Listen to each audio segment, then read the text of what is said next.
almost intellectual accompaniment to your recipe suggestions for the week. I'm looking for something new. Chicken came from India and China 10,000 years ago. The Silk Route introduced it not just for cockfighting. Vernacular archaeology is a fairly new thing, and people really weren't interested in chicken bones. Archaeologists are suddenly paying attention to tiny little cuts on tiny little bones in graves. It must be hard times. Now, chickens lay eggs. Cocks don't do that so much. Equally, both can be used for food. Archaeologists would tell us that lots more female bird bones means that chickens were being used for food. Well, they might have been being used for eggs. Have you ever tried sexing chickens? You would use both for food. The Middle East was a bit of a crossroads, the silk trade. But most importantly was hard times. Pork, pigs in ancient culture. It was a big thing. It was a lot of investment of your scraps. A pig was a system of currency. If you were going to holiday, £10,000 at a time, I'm sorry. I might have over-exaggerated there a bit. Perhaps only £1,000 would make you think twice about. Chickens were like small change compared to pork. Barter systems were de rigueur. I'll trade you so many eggs for so many lotus roots that I can feed my pig on. Oh, my goats and sheep will look after themselves. 6,000 years ago, the dromedary and the donkey had been domesticated. India protects its trade with China, and India protects its trade with Egypt. 8,000 years ago, domesticated animals came to Egypt from Asia. If chickens weren't arriving in the Lebanon, you're kidding yourself. Who were these intercultural traders that wanted to promote their product, perhaps make a religion out of it? While cockfighting might be more documented because it's so macho, it's likely that proto-Jewish people were bringing chicken and the concept of eggs over from Asia to northern Egypt. Southern Egypt, the Upper Nile, pork was acceptable, fine and okay. Northern Egypt is a bit... That's not our god. No, northern and southern Egypt, lower and upper Egypt, they had their conflicts, and when one culture was in the ascendancy, pork was okay to eat. At the times it wasn't so much. But thankfully at some point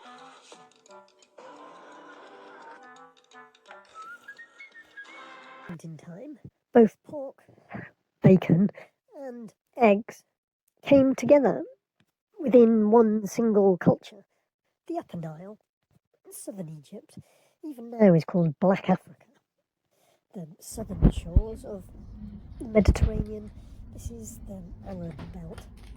Persia and Iran, quite separate, but Arab all the same. The core of the Holy Land, perhaps the most sophisticated and educated of all of us. At that time, the Golden Crescent, the Fertile Crescent, the three Semitic peoples. These are who have given us, thankfully, the full English. Bacon and eggs. Call it eggs and bacon if you like. Call it ham and eggs, eggs and ham. And cured slices of back or streaky bacon, smoked or unsmoked. That cut that you can't get in France is so important to the full English. Yes, likely gammon was the first choice cut, and lardons would have been your shillings and pence of it all. The Fertile Crescent, Arab, Jewish and Persian culture brought us not only olive oil, not only red wine, but also, thankfully, bacon and eggs.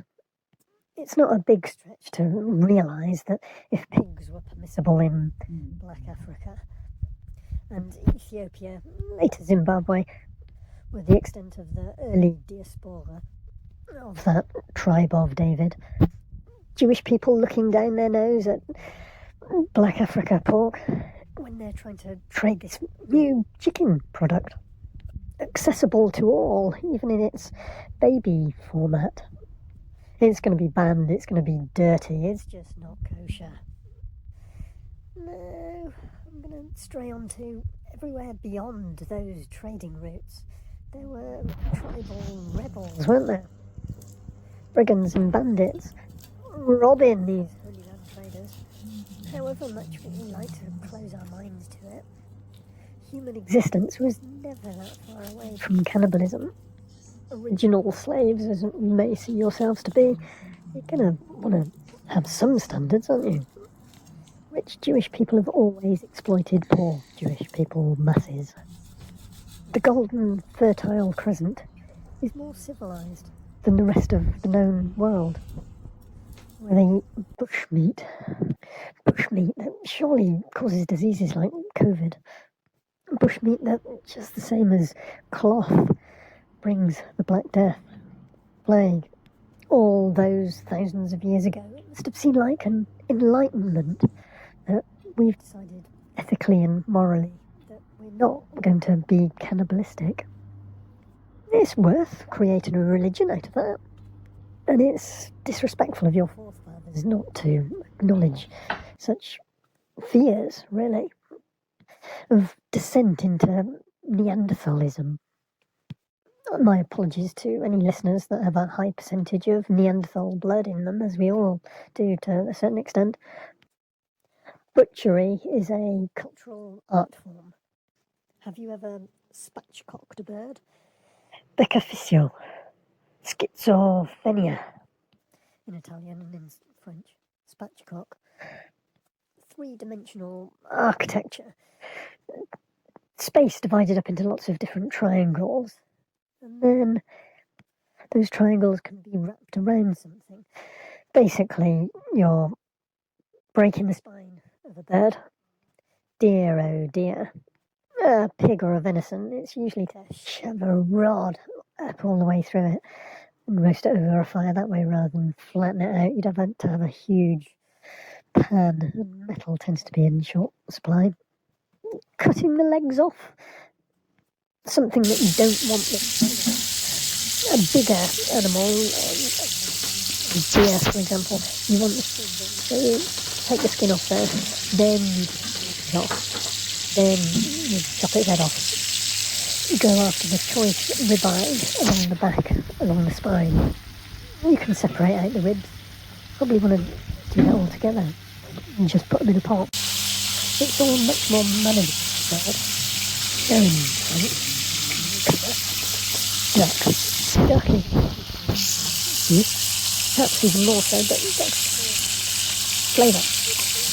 Neck, or chicken duck or goose, perhaps too much. Almost acrid. Individual portions. Well, what we commonly have now is fed a family for a day. Duck breast, a few slices of, you pay a lot of money for. Goose fat you want to retain. Duck fat, cook the duck in its own fat. I know it sounds so cannibalistic, doesn't it? Duck confit, but you want to quarter it first. So you've got 2 legs. That's 1 inch, isn't it? You've got 2 wings on a chicken, a commercial chicken. That would have fed 1 person. Now the 2 breasts, you could quarter those. You could cut those in half and cook them fat side down, skin side down. It renders the fat out of them, makes it beautiful and crispy and tasty. How to spatchcock a chicken is all what we're doing today, but I'm likely to get a bit distracted. Once you've done that, you've learnt the basic principle. Spatchcock a venison. I still meet so many people that don't want to eat fish not because it's got scales on it particularly. They're fine with it if someone's filleted for them. These aren't people from hot countries that have traded something, taken out into the desert. I'm going to give them the squirts and have decided to go a bit 7-day Adventist phobic on it and every other shellfish. It's the bones in a whole fish people don't tend to like. Chicken, pork, lamb and goat, not so likely to get stuck in your throat, but they're a big investment. You don't tend to buy a whole animal, do you?